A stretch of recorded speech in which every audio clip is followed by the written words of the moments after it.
ಹೀಗಾಗಿ ಈ ಮತ್ತು ಇನ್ನೊಂದು ಏನಪ್ಪ ಅಂದ್ರೆ ಈ ಶ್ರೀನಿವಾಸ್ ಅವ್ರದ್ದು ಅಲ್ಲಿ ಜನರ ಸಂಪರ್ಕ, ಅಲ್ಲಿ ಸಮಸ್ಯೆಗಳು ಎಲ್ಲನೂ ಗೊತ್ತಿದ್ದ ವ್ಯಕ್ತಿ.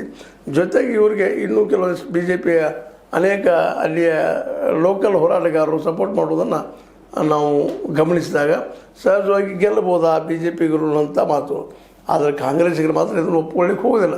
ಇಲ್ಲ, ನಾವೆಲ್ಲ ಕನ್ವಿನ್ಸ್ ಮಾಡಿದ್ದೀವಿ, ಮುಸ್ಲಿಂ ನಮ್ಗೆ ಮತ ಹಾಕುವಂಥ ಒಂದು ವ್ಯವಸ್ಥೆಯನ್ನು ಮಾಡ್ಕೊಂಡಿದ್ದೀವಿ, ಖಚಿತವಾಗಿ ನಾವೇ ಗೆಲ್ತೀವಿ ಅನ್ನುವಂಥ ಮಾತುಗಳನ್ನ ಅವರು ಮಾತಾಡಲಿಕ್ಕೆ ಹತ್ತಿದ್ದಾರೆ ಕ್ಷೇತ್ರ ತುಂಬ.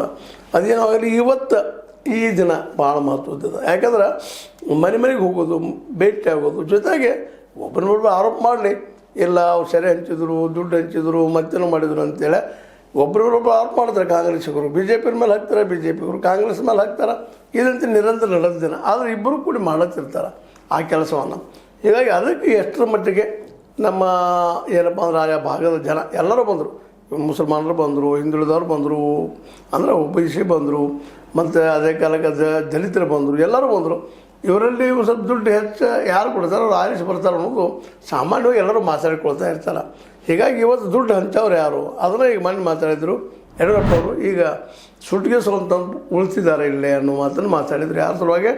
ನಮ್ಮ ಈ ಸಿದ್ದರಾಮಯ್ಯ ಸಲುವಾಗಿ. ಅದೇ ರೀತಿ ಸಿದ್ದರಾಮಯ್ಯ ಕಡೆಯವರು ಅವರು ಪ್ರತಿ ಆರೋಪ ಮಾಡಿದ್ದಾರೆ. ಆಮೇಲೆ ಬೇರೆ ಅವರು ಅದನ್ನ ಮಾಡ್ತಾರೆ ರೀ, ಸೆಂಟ್ರಲ್ ಗೌರ್ಮೆಂಟಿಂದ. ಈಗ ಸೆಂಟ್ರಲ್ ಗೌರ್ಮೆಂಟ್ ಅವ್ರದ್ದು ದುಡ್ಡು ಹಂಚ್ತಾರೆ ಮಾಡ್ತಾರೆ ಅಂತ ಅವರು ಆರೋಪ ಮಾಡಿದ್ದಾರೆ.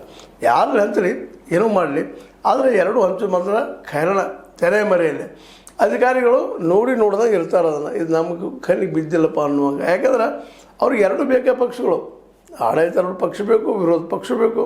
ಹೀಗಾಗಿ ಏನೋ ಭಾಳ ಪ್ರೆಷರ್ ಬಂತಪ್ಪ ಅಂದರೆ ಹಿಡಿದು ಕೊಡ್ತಾರೆ. ಅದು ಮತ್ತು